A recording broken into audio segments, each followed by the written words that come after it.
Seconda giornata della festa organizzata e voluta dal professore Giuseppe Arnone a Favara alla Farm Cultural Park e al suo giardino, moderata da Biagio Di Martino, che ha visto la presenza di numerose personalità della nostra cultura, in rappresentanza anche delle eccellenze europee. Il tema proposto dal professore Giuseppe Arnone della Fondazione Italiani in Europa è stato quello del 2023, anno del turismo di ritorno, italiani all'estero, una risorsa. Ieri si è discusso sul tema degli immigrati che ritornano nei luoghi nativi, la bellezza dei borghi e le loro potenzialità. Inoltre il professore Giuseppe Arnone ha anche presentato il suo libro dal titolo Gli italiani nel cuore.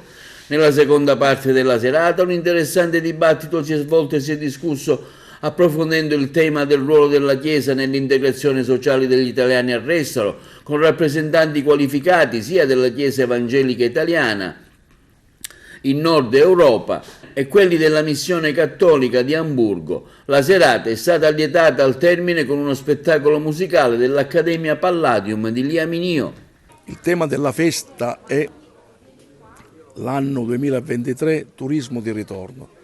È stato concepito a livello anche dei fondi del PNRR il progetto del turismo del ritorno, che riguarda l'opportunità di fare tornare i circa 80 milioni di italiani, figli, nipoti, parenti, padri che abitano all'estero. Immaginiamo di farli tornare nei luoghi nativi con un turismo di ritorno che privilegi un abbattimento fiscale per le seconde case, che privilegi il progetto delle case a €1 di cui abbiamo parlato ieri sera, che privilegi il territorio con i prodotti. Immaginiamo che questo possa sviluppare un training di PIL eccellente che possa cambiare le cose della nostra isola, dove il turismo c'è, ma certamente gli italiani sono il riferimento, perché essi stessi sono i portatori del cosiddetto know-how, del Made in Italy.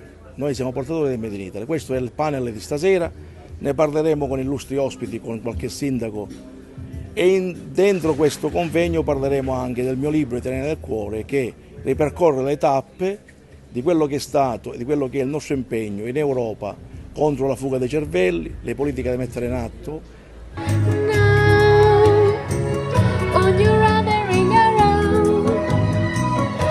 Remember what you feel and what we dream is love alone.